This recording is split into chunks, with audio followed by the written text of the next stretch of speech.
Bapa, terima kasih banyak oleh kemurahan-Mu kami ada di pagi ini.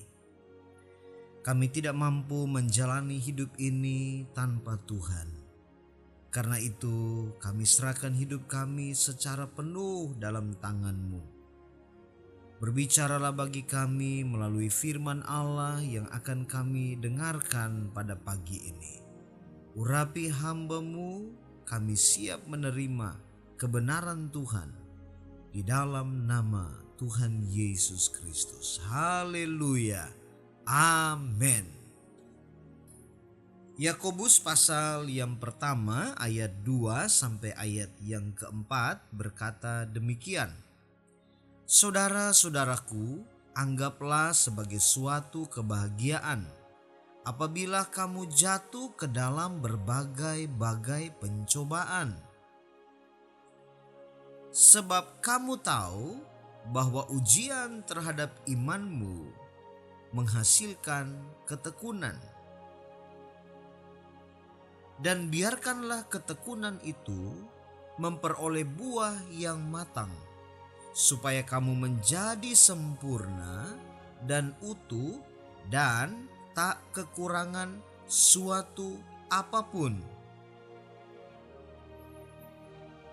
Kita baca di dalam Yakobus pasal yang pertama ayat 2 sampai ayat yang keempat ini, kita menemukan ada dua hal yang sering kali datang dalam hidup kita, yaitu pencobaan dan ujian. Kita tahu bersama bahwa pencobaan adalah sesuatu yang dirancang dan diusahakan oleh iblis agar orang-orang percaya menjadi orang-orang yang gagal, yang tidak menerima janji-janji Tuhan, yang tidak mengalami berkat yang Tuhan curahkan. Tetapi sebaliknya ada ujian. Ujian adalah sesuatu yang diberikan Tuhan kepada orang-orang percaya supaya orang-orang percaya mengalami kenaikan kelas iman. Tapi yang jelasnya adalah ujian dan pencobaan itu merupakan sarana orang percaya untuk menuju kepada kesempurnaan. Yeremia 18 ayat yang pertama sampai ayat yang ke-6, di sana dijelaskan tentang proses pembuatan bejana. Seorang penjunan atau pembuat bejana dari tanah liat tidak langsung menggunakan bejana tersebut, walaupun bejana itu sudah siap atau sudah berbentuk. Kehidupan kita sebagai orang percaya, kadang-kadang kita merasa bahwa bejana kehidupan kita sudah terbentuk, tetapi kenapa belum digunakan? Nah, saudara-saudara, tanah liat yang telah berbentuk bejana tersebut harus dijemur dahulu di bawah terik matahari hingga benar-benar kering agar utuh dan kuat. Tetapi proses penjemuran belum cukup untuk bejana tersebut digunakan. Ada proses lain yang masih harus dilewati, yaitu pembakaran. Suhu yang digunakan 600 derajat dan terus ditambahkan hingga 1300 derajat. Kemudian bejana didinginkan dan siap dipoles menjadi bejana yang utuh dan indah. Inilah yang dinamakan dengan proses. Kehidupan kita sebagai orang percaya, ketika kita diproses, kita merasa terlalu lama prosesnya. Kita semua punya kecenderungan untuk cepat, instan. Kalaupun kita berdoa, kalaupun kita melakukan ibadah kepada Tuhan, kita pengen secepatnya kita menikmati hasil. Tetapi berbicara tentang proses Tuhan, lebih kurang kita bisa pelajari seperti yang dicatat dalam Yeremia 18 ayat 1 sampai 6 tadi. Proses, dan proses. Itulah yang harus kita jalani dalam kehidupan kita. Kehidupan orang percaya tidak selamanya tenang. Akan ada tantangan seperti terik matahari. Begitu panas dan menyengat. Tetapi tantangan itu yang membuat kerohanian kita bertumbuh menjadi dewasa dan matang. Karena itu kalau kita diproses oleh Tuhan, baik yang namanya ujian ataupun kita diizinkan Tuhan untuk masuk ke dalam pencobaan. Katakanlah pencobaan itu adalah berasal dari niat jahat daripada iblis. Untuk membuat kita orang-orang percaya menjadi gagal dan tidak menerima berkat Tuhan. Apapun itu bentuknya, apapun itu ceritanya. Baik ujian yang Tuhan sengaja ciptakan terjadi untuk membentuk kita. Supaya kita punya kepribadian yang kokoh. Kita menjadi manusia yang dewasa. Tapi di balik semuanya itu, percayalah bahwa baik ujian, baik pencobaan yang datang dalam hidup kita justru akan membuat kita menjadi orang-orang yang kuat, menjadi orang-orang yang siap dipakai, menjadi orang-orang yang siap menuai, menikmati segala berkat Tuhan. Nah, karena itu dalam proses kita membutuhkan hikmat yang benar. Ayat yang kelima dari Yakobus pasal yang pertama dikatakan di sana, tetapi apabila di antara kamu ada yang kekurangan hikmat, hendaklah ia memintakannya kepada Allah yang memberikan kepada semua orang dengan murah hati dan dengan tidak membangkit-bangkit. Maka hal itu akan diberikan kepadanya. Ayat yang ke-6, hendaklah ia memintanya dalam iman dan sama sekali jangan bimbang. Sebab orang yang bimbang sama dengan gelombang laut yang diombang-ambingkan kian kemari oleh angin. Jadi kita lihat di sini bahwa untuk kita bisa mengalami janji-janji Tuhan, menikmati berkat-berkat Tuhan, walaupun kita berada dan hidup kita tidak terlepas dari ujian dan pencobaan, maka kita disarankan oleh firman Allah. Kita diberikan solusi oleh firman Allah supaya kita bisa meminta hikmat dari Tuhan. Supaya kita bisa menjadi orang yang bijaksana. Minta kepada siapa? Minta kepada Tuhan. Kenapa kita tidak dibilang minta kepada sesama, tapi minta kepada Tuhan? Karena sesama kita itu terbatas. Mungkin dia bisa memberikan kepada kita sesuatu, tetapi terbatas. Tapi kalau kita meminta kepada Allah, firman Allah dengan jelas berkata bahwa Ia memberikan kepada semua orang. Dia tidak memandang bulu, dia tidak memandang siapa kita. Dia memberikan kepada orang yang meminta kepadanya dengan murah hati dan dengan tidak membangkit-bangkit. Karena itu mintalah kepada Tuhan. Waktu kita meminta kepada Tuhan, kita disarankan juga supaya kita jangan bimbang. Waktu kita minta kepada Tuhan. Kenapa kita tidak perlu bimbang? Karena di bagian yang pertama, ayat yang kelima sudah dijelaskan kepada kita bahwa hendaklah kita meminta kepada Tuhan. Yang berikutnya, karena Dia memberikan kepada kita secara berlimpah. Dia berikan kepada kita dengan murah hati. Dan Dia berikan kepada kita Dia tidak membangkit-bangkit apa yang telah Ia berikan. Ini luar biasanya. Karena itu mintalah kepada Tuhan. Minta dan jangan ragu. Jangan kita ragu. Alasan-alasan tadi membuat kita sebagai orang percaya harus percaya diri. Harus pede ketika kita datang meminta kepada Tuhan. Jangan bimbang, yakin. Kadang-kadang keraguan dan kebimbangan kita anggap sepele.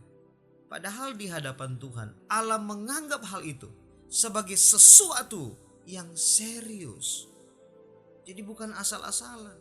Hukumnya adalah serius. Allah tidak bermain-main. Saya hanya ragu, saya hanya bimbang. Oh tidak. Ketika kita meminta kepada Tuhan, kita harus meminta dengan yakin. Kita harus meminta dengan iman. Jangan kita bimbang. Kalau kita bimbang, kita akan diombang-ambingkan seperti gelombang laut. Dan kita tidak menerima. Tapi waktu kita dengan percaya penuh minta kepada Tuhan, maka kita akan mengalaminya. Nah, selain meminta kepada Tuhan, ada langkah-langkah yang alkitabiah untuk mendapatkan hikmat, untuk menjadi orang yang bijaksana. Apa itu? Mendengar dan melakukan firman Allah. Kita tidak bisa bilang kita meminta kepada Tuhan tapi kita malas mendengar firman Allah. Kita tidak bilang bahwa kita tidak bisa berkata bahwa kita sudah minta kepada Tuhan tapi kenapa Tuhan gak kasih. Bukan Tuhan gak kasih. Kadang-kadang bahkan pada kenyataannya Tuhan mau kita mendengarkan firman Allah. Dan setelah kita mendengarkan firman Allah, kita melakukan firman itu. Matius 7 ayat 24 berkata, setiap orang yang mendengar perkataanku ini dan melakukannya, ia sama dengan orang yang bijaksana. Jadi ternyata untuk menjadi orang yang bijaksana atau orang yang berhikmat itu gampang sekali. Bagaimana caranya? Ya mendengar. Mendengar dari apa? Mendengar dari firman Kristus. Kalau kita dengar dari firman Kristus, kita tidak ragu. Iman itu naik. Iman itu muncul. Iman itu timbul dari pendengaran akan firman Kristus. Jadi waktu kita mendengar firman Kristus, iman kita tumbuh. Waktu iman kita tumbuh, kita berdoa dengan tidak ragu-ragu. Kita memohonkan kepada Tuhan dengan tidak bimbang. Nah, setelah itu apa yang harus kita lakukan? Setelah kita dengar, apa yang harus kita lakukan? Melakukan firman Allah. Jadi tidak serta-merta sudah mendengar lalu selesai. Setelah kita mendengar, harus kita lakukan kebenaran ini. Orang percaya yang mendengar firman Tuhan tetapi tidak melakukan firman Allah tidak akan tahan dalam ujian, apalagi pencobaan. Tidak akan tahan. Tapi orang percaya yang mendengar firman lalu kemudian melakukan firman Allah, maka dia akan bertahan ketika menghadapi ujian, bahkan pencobaan sekalipun. Orang percaya yang tidak berakar, dia akan mudah untuk meninggalkan Tuhan. Dia akan murtad. Apalagi kita berada di akhir zaman yang godaannya semakin menjadi-jadi. Kehadiran iblis menyerupai malaikat terang, berusaha dengan segala cara agar orang percaya tidak berakar, agar orang percaya mudah untuk meninggalkan Tuhan. Nah, karena itu supaya kita tidak gugur sebagai orang percaya, supaya kita tidak mundur, tapi sebaliknya kita terus bergerak maju, mengalami Tuhan yang besar, mendapatkan pertolongan di tengah-tengah ujian, bahkan pencobaan sekalipun. Maka kita harus menjadi orang yang bijaksana. Bagaimana caranya? Kita harus bertumbuh, berakar di dalam kebenaran Tuhan. Ada yang berpikir bahwa pertumbuhan itu seseorang menjadi dewasa secara rohani itu, seseorang menjadi kuat di dalam Tuhan, itu ditentukan dari seorang pengkhotbah yang hebat, pengkhotbah yang terkenal. Kata orang, pengkhotbah yang berurapan. Tapi kalau kita lihat Lukas pasal yang ke-8, ayat yang ke-4 sampai 15, di sana dicatat bahwa kuat dan lemahnya iman kita tergantung sikap hati kita pada waktu mendengar firman Allah. Jadi bukan kepada pengkhotbah yang hebat, pengkhotbah yang terkenal, bukan. Dan ditegaskan dalam ayat 13 Lukas pasal yang ke-8. Orang percaya yang tidak berakar kuat dalam firman Allah akan murtad ketika alami pencobaan. Jadi kita belajar di sini, biarlah kita menjadi orang-orang yang berhikmat, menjadi orang-orang yang bijaksana. Sekali lagi, orang bijaksana atau orang berhikmat mampu menjalani proses Tuhan. Bahkan di tengah-tengah pencobaan sekalipun akan keluar sebagai pemenang. Karena itu, apapun yang terjadi, tetaplah perjuangkan. Perjuangkan untuk apa? Perjuangkan untuk dapat melakukan firman Tuhan. Tidak sekedar mendengar, tetapi harus melakukan. Mazmur 119 ayat 97 sampai ayat 101. Betapa ku cintai Tauratmu, aku merenungkannya sepanjang hari.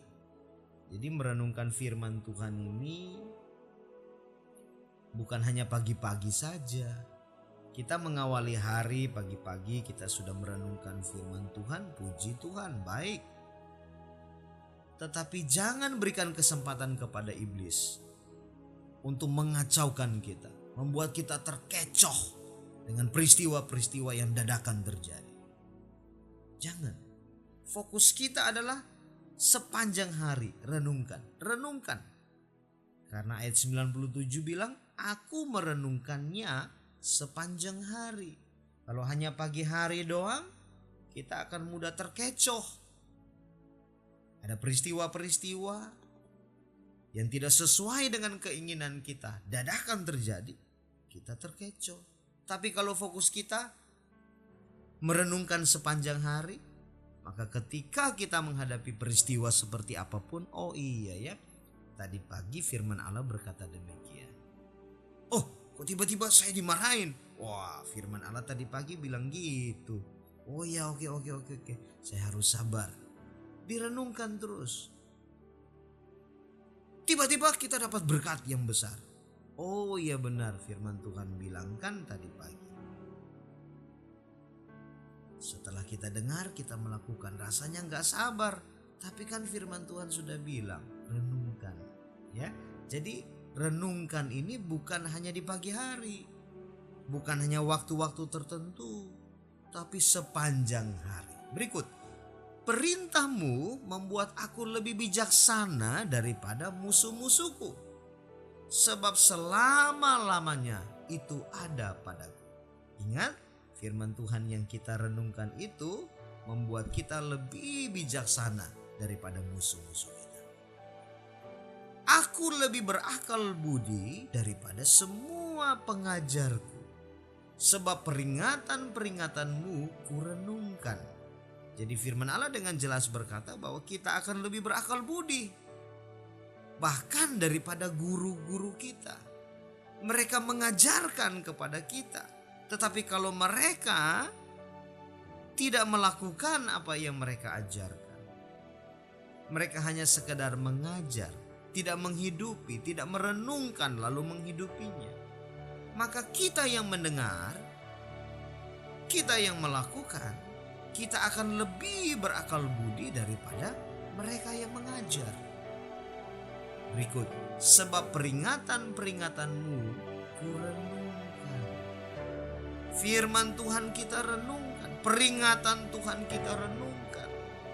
Jangan ketika kita diperingatkan oleh firman Allah, yang kita lakukan adalah mulai berpikir negatif terhadap orang. Wah, apalagi yang khotbah pendeta. Pendeta yang kebetulan sudah kita tolong. Lalu kemudian kita mulai berpikir yang aneh-aneh. Wah, jangan-jangan pertolongan yang kita beri kemarin, bantuan yang kita berikan kemarin kurang. Makanya dibawakan firman Tuhan seperti ini. Tidak. Setiap peringatan yang diberikan kepada kita tidak ada maksud lain daripada sang pemberita. Karena kalau Tuhan tidak memakai, Tuhan tidak mengizinkan, tidak mungkin perkataan-perkataan itu bisa keluar dari mulut seorang pengkhotbah atau pemberita Injil. Jadi setiap kebenaran yang kita dengar, katakanlah itu peringatan, kita harus renungkan baik-baik. Jangan secepatnya kita mulai berpikir negatif, lalu kemudian mulai mengambil langkah-langkah yang berseberangan dengan terjadinya berkat yang dijanjikan Tuhan dalam hidup kita. Jangan cepat berpikir negatif kepada pemberita-pemberita Injil. Peringatan-peringatan Tuhan, setiap kata dan kalimat yang dilepaskan, kita renungkan. Renungkan, karena itu akan menghantar kita kepada berkat yang Tuhan janjikan. Berikut, aku lebih mengerti daripada orang-orang tua, sebab aku memegang titah-titahmu. Terhadap segala jalan kejahatan, aku menahan kakiku, supaya aku berpegang pada firman. Jadi kita lihat dengan jelas di sini bahwa kadang-kadang kita tidak bisa menjadi orang yang berhikmat atau orang yang bijaksana. Bukan karena kita tidak meminta, kita sudah meminta. Tapi kadang-kadang kita tidak melanjutkannya dengan merenungkan lebih dalam dan melakukan. Nah, itu intinya. Orang cukup puas, yang penting saya sudah dengar, tapi tidak merenungkan lebih dalam. Tidak punya gairah untuk melakukan. Kita harus melakukannya. Sebab waktu kita melakukannya, firman Allah sudah janjikan bahwa kita akan dibuat lebih mengerti daripada orang tua sekalipun. Kita akan dibuat lebih berakal budi daripada semua guru sekalipun. Kita akan lebih bijaksana daripada musuh-musuh kita. Ini janji Tuhan. Karena itu sekali lagi, apapun yang terjadi dalam hidup kita, tetap perjuangkan agar setelah kita mendengar, kita melakukan firman Tuhan. Percayalah, ujian seperti apapun, bahkan pencobaan sekalipun yang datang dalam hidup kita, tidak membuat kita jadi gugur. Tapi sebaliknya, semakin meneguhkan kita bahwa apa yang Tuhan janjikan itu ya dan amin. Dan itu terjadi dalam hidup kita. Sekali lagi, memang Tuhan punya kerinduan.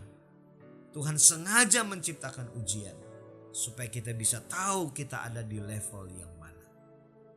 Kita layak atau tidak menempati kelas atau level berikutnya. Semua itu Tuhan izinkan, Tuhan ciptakan supaya kita bukan menjadi orang-orang Kristen yang lemah, orang-orang percaya yang gampang menyerah, kalah. Tidak. Tapi sekalipun pencobaan Tuhan izinkan, percayalah juga bahwa kita sudah diberikan peringatan terlebih dahulu. Karena itu jangan ceroboh. Tetap berhati-hati dengan melandaskan firman Allah sebagai barometer kita. Sehingga kalaupun orang bilang ujian, puji Tuhan. Tapi kalaupun orang bilang hari ini ada pencobaan, gak usah takut. Kalau anak-anak kita ujian, tentunya mereka harus mempersiapkan diri dengan baik. Nanti bulan depan kita akan ujian. Wah, dipersiapkan sejak ini. Dalam istilah pun tidak dibilang nanti bulan depan ada pencobaan. Tidak, yang dibilang ada ujian. Kenapa? Karena ujian fokusnya kita naik kelas. Tapi kalau cobaan membuat kita jadi runtuh. Tapi taruhlah pencobaan itu terjadi. Taruhlah Tuhan mengizinkan pencobaan terjadi dalam hidup kita. Kita dapat solusi pagi ini supaya kita menjadi orang-orang yang menang atas pencobaan. Yang bisa meneruskan perjuangan kita, meraih segala janji Tuhan. Caranya apa? Minta dan beroleh hikmat dari Tuhan. Jadi orang yang bijaksana. Jadi orang yang bijaksana tidak sulit. Cukup kita mendengar dari firman Tuhan, merenungkan firman Tuhan, dan melakukan. Perjuangkan ini. Jangan kita hanya berjuang untuk kita bisa mendengar, tapi kita tidak berjuang untuk melakukan. Kegagalan terjadi bukan karena kita tidak dengar, bukan karena kita tidak tahu, tapi kegagalan terjadi karena kita tidak memperjuangkan untuk menghidupi kebenaran itu, untuk melakukan kebenaran itu dalam hidup kita. Banyak orang percaya hidupnya amburadul, hidupnya tidak menjadi berkat. Kegagalan dan kegagalan justru terus datang dalam hidup mereka. Kenapa? Karena mereka tidak punya perjuangan untuk melakukan. Hari ini kita diingatkan kembali, firman Allah menegaskan perjuangkan. Perjuangkan supaya kita bisa melakukan firman Allah dalam segala keadaan. Dalam keadaan apapun juga. Ketika kita melakukan firman Allah, luar biasa. Kita akan mengalami janji-janji Tuhan. Berkat Tuhan yang dicurahkan jadi milik bagian kita sekalian. Tuhan Yesus memberkati kita semua. Amin. Bapa, kami bersyukur buat kebenaran firman. Mampukan kami supaya kami dapat melakukan kebenaran-Mu ini dalam hidup kami. Ketika kami diperhadapkan dengan ujian, kami akan mampu melewatinya. Karena kami berpegang terus pada firman Allah. Bahkan ketika pencobaan sekalipun datang, diberikan iblis, diciptakan iblis, untuk menggocoh kita orang percaya, untuk membuat kita menjadi gagal. Tapi kami dengar dari firman-Mu. Kami harus dengar, renungkan lebih dalam. Sehingga kami bisa berani dengan tegas, dengan iman, melakukan kebenaran-Mu ini. Ada berkat Tuhan bagi kami sekalian. Ada janji Tuhan yang terjadi dalam kehidupan kami, orang-orang percaya. Terima kasih. Berkat-Mu atas negeri kami, berkat-Mu atas kota kami. Tuhan, biar damai sejahtera Allah turun bagi kota kami, turun bagi pemimpin-pemimpin kami. Doa kami biar mereka dapat menjadi orang bijaksana, karena mereka tahu sumber daripada hikmat itu adalah Tuhan.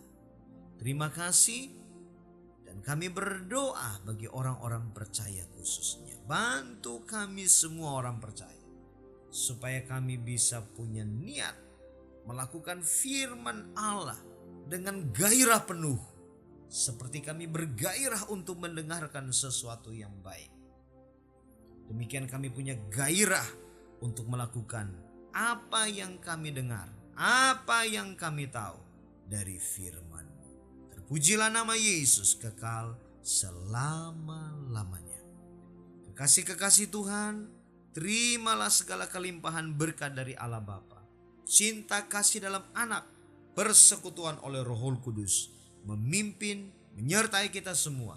Mulai hari ini sampai Maranatha, Tuhan Yesus datang pada kali yang kedua. Terima segala kelimpahan berkat Tuhan di dalam nama Tuhan Yesus Kristus. Haleluya. Amin. Tuhan Yesus memberkati kita semua.